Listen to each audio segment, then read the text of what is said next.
ऐसा कहा है कि जम्भाई कैसे दी जाती है, कैसे अंगड़ाई लेनी चाहिए और खांसना कैसे चाहिए या हंसना कैसे चाहिए या किस प्रकार से ये रोना चाहिए, ऐसा बताते हैं कि कोई किसी शास्त्र में आपने सुना है कि रोने का तरीका ये है कि इस राग में रोना चाहिए या तो इस प्रकार से गुस्सा करना चाहिए, या कोई सिखाते हैं आप?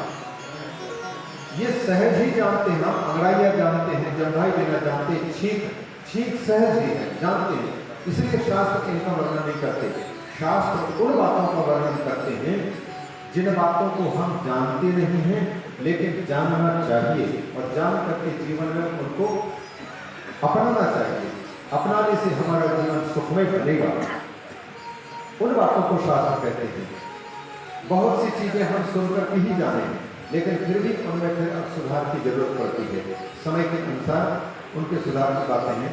तो भगवती पार्वती और भगवान शंकर के चरित्र में बहुत से सुधार की बातें हैं, पर इस समय क्योंकि हमारी बहनें देखो सवेरे से लेकर के और शाम तक ये बनाते हैं शिवलिंग निर्माण, पार्थिव शिवलिंग का निर्माण कर रहे हैं, तो शिवलिंगों की भी कथाएं आए। हमारी इच्छा है क्योंकि कई कथाएं हुई हैं, पर उन कथाओं में इन 12 ज्योतिर्लिंगों की कथाएं जो हमारे जीवन के लिए उपयोगी हैं और उन तीर्थों के दर्शन करने की प्रेरणा उन कथाओं के माध्यम से प्राप्त होती है और उन तीर्थों के दर्शन से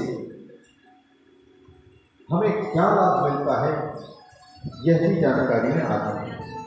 मुख्य रूप से देखें तो परमात्मा शिव तो एक है, लेकिन एक होते हुए भी संसार के अनेक लोगों को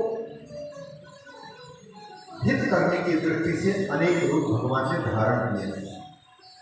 भगवान के अनंत अवतार हैं। शिव महापुराण में तो 28 नाम करके अनंत अनंत बनाया। शतरुद्र संहिता, शतरुद्र संहिता का मतलब है इस भारत देश में सैकड़ों भगवान शिव के लिंग रूप से प्रकट हुआ, जिनमें से ज़्यादा से ज़्यादा हम प्रसिद्धि के आधार पर 12 ज्योतिर्लिंगों को जानते हैं। 12 ज्योतिर्लिंग, ज्योतिर्लिंग का मतलब है ज्ञान रूप लिंग। लिंग का अर्थ हम बता दें, एक बार हमने शायद यहाँ बताया, दिल्ली में बताया था। आप जब मोटरसाइकिल से अथवा गाड़ी से जा रहे हो किसी शहर में, रास्ते पर चल रहे हैं तो बीच में चौराहा पड़ता है और जहाँ भीड़ ज़्यादा होती है, गाड़ियों को क्रॉस करने में कुछ मुसीबतें होती हैं, तो वहाँ पर लाल बत्ती, हरी बत्ती, पीली बत्ती लगी रहती है। तो हरी बत्ती तो केवल जलती है और कोई ऐसे लाउड स्पीकर से बोलती नहीं कि तुम ये करो, मतलब हरी बत्ती जली तो हरी बत्ती जलने से आप क्या समझ लेते हैं कि आप जाना चाहिए, और लाल बत्ती है तो आप रुकिए, और पीली बत्ती हो गई तो तैयार हो जाइए, रुकिए, देखिए, तैयार होइए और जाइए। ये 3 संकेत करते हैं चौराहे पर, ये जो इंडिकेटर लगे होते हैं ये 3 बातों का उल्लेख करते हैं। रुकिए, लाल बत्ती कहती है रुको, और पीली बत्ती कहती है तैयार हो जाइए, और हरी बत्ती कहती है अब जाइए, रास्ता साफ है। हरी झंडी दिखाती थी ट्रेन, मतलब ट्रेन आगे खतरा नहीं है, सूचना मिल चुकी है। तो हरी बत्ती 3, ये 3 बत्तियों को इंडिकेट करने के कारण, इंडिकेटर भी बोलते जो भी कहना हो, ये संकेत करते हैं। इनको ही इसी प्रकार के किसी चीज को देख करके हमें किसी चीज का ज्ञान हो, तब उसको इंडिकेटर, इंडिकेशन करने वाले को, उसी को लिंग कहते हैं।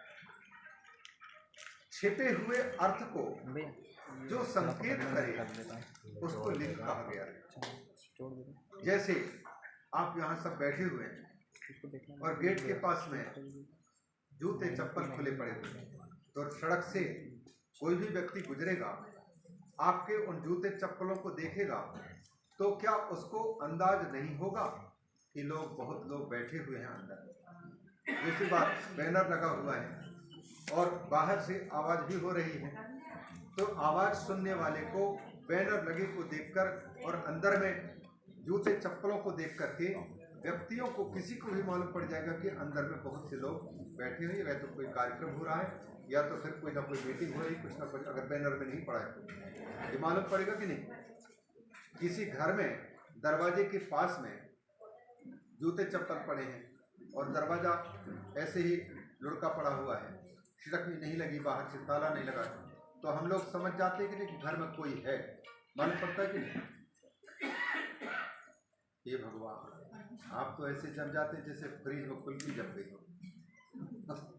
थोड़ा बहुत बोला तो इसको, जिसको देख करके मान लो अड़गनी पर साड़ी टंगी हुई है, साड़ी वहाँ पर जो है सूख रही है, तो उसको साड़ी को देख करके हमको मालूम पड़ जाएगा कि घर में कोई माता जी है, कपड़े को देख करके। ये चप्पल